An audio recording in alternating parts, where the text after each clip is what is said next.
35 years we've had a kill in this one field, me and Daddy. Hopefully this afternoon we can make it 36.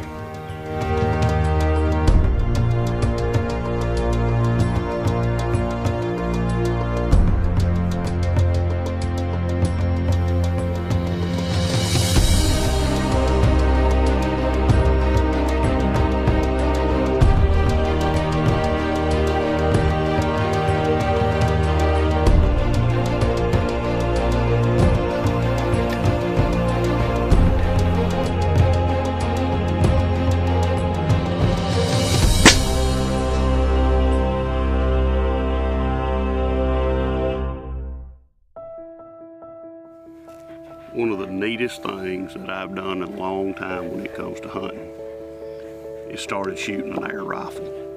Casey and I started using it about 3 years ago doing hog removal work, and it's legal to harvest a deer in Alabama with an air gun now if it's larger than a 30 caliber. This is a 357 caliber Benjamin Rogue, and I'm telling you, if a deer gets within 100 yards, they can just forget it.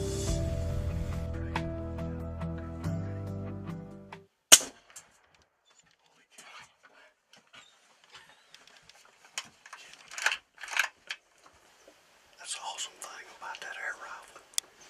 The rest of the deer don't even know what's going on. It doesn't have that crack. 60 yards. Dropped her just like a big gun. Oh yeah.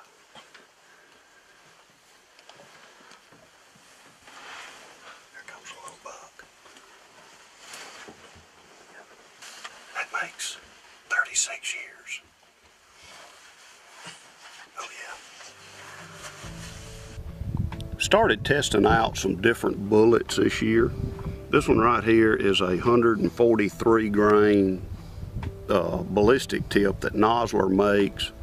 That's 148 grain hollow point and then 158 grain hard nose. This hard nose is what we started shooting hogs with because it's got a lot of penetration power, and also the coyote that I shot at 104 yards, complete pass through with that hard nose bullet. Also, the first doe that Gunner shot, she was at 90 yards and we had a complete pass through on her as well.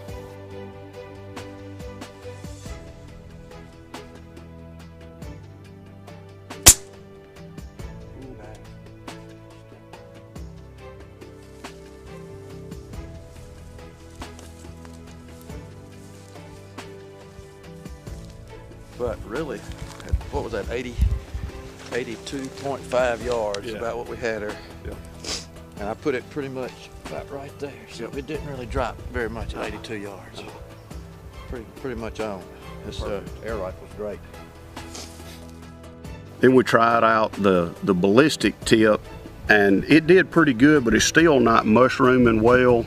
Shot a couple of does with it, but I'm telling you, this 148 grain hollow point, unbelievable. That's what it mushroomed to on a doe that I shot right behind the shoulder.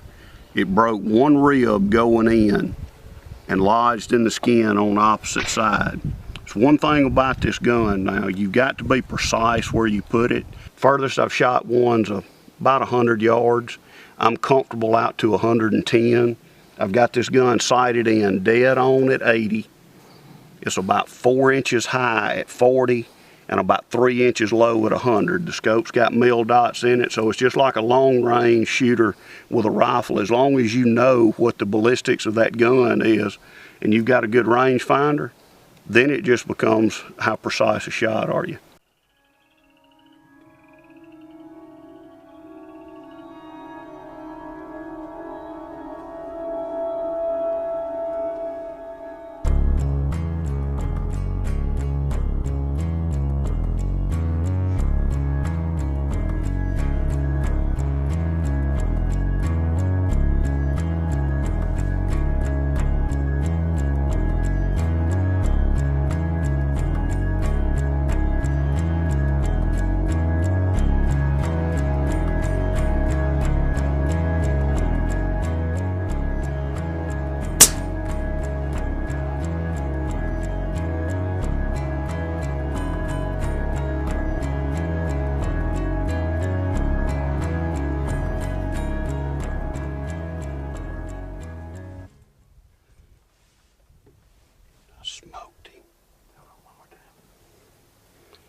is the oldest deer on the farm. Gary's been trying to kill him for 2 years.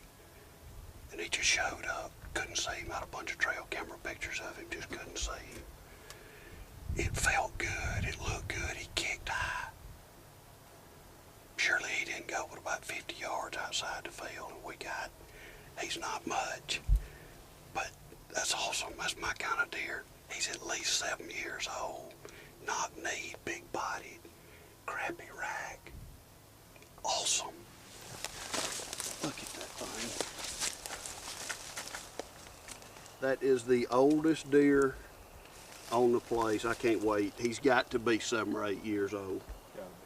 That's the oldest deer. I guarantee you when we get his jaw out, that'll be the oldest deer I've ever killed. And my first buck with a pellet gun. And he's gonna weigh over 200 pounds too. Look at the big old head on that joker. Golly. Now the way we refill the gun is we just got a 3,000 pound scuba tank. Crossman sells tanks, but as much as we were using them with our hog control work, we had to have something that carried a little more volume. Quick coupler right here. Just release the valve slow. You can hear it click, and it's charging up. We put about 3,000 pounds in there. Usually go over just a little bit because the pressure will stabilize down, and you're good. Another neat thing about this gun is it's got a 6-round clip. So it's not a single shot like a lot of manufactured air rifles.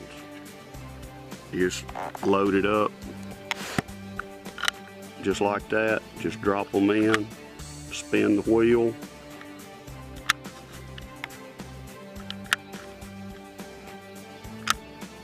and you've got a clip loaded up and ready to roll. You can take a spare one and just put in your backpack. It's real easy. You've got the gun upright, have the bolt out. It just slides right into place. Move your bolt forward, it's ready to fire. Well, this is just another thing, the way I look at it, for your deer management toolbox. We've killed deer with bows, we've killed deer with muzzle loaders. One thing I like about this gun is if I'm harvesting antlerless deer and I don't want rifles banging and popping all over the place, you can take this, and if there's a bunch of deer in a food plot, you can shoot, and because it doesn't have that crack, now it's not completely silent, but they're not used to what it sounds like. So you shoot and the deer do not spook. You can have a deer down in the field and the rest of them don't really understand what's going on. So in the case where you can harvest multiple deer in an afternoon, you can do that without spooking up the place. So it's an excellent tool for harvesting antlerless deer on food plots when you don't want to spook the whole property.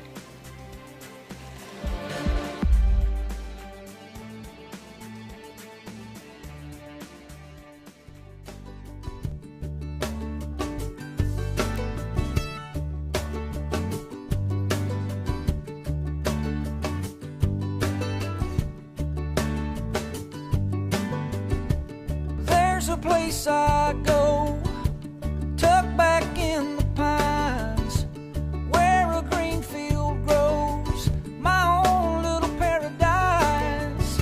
I'm thankful for this land and the life that it provides. See, the measure of a man is what he leaves behind. Oh, oh, take what you need and pass it on down.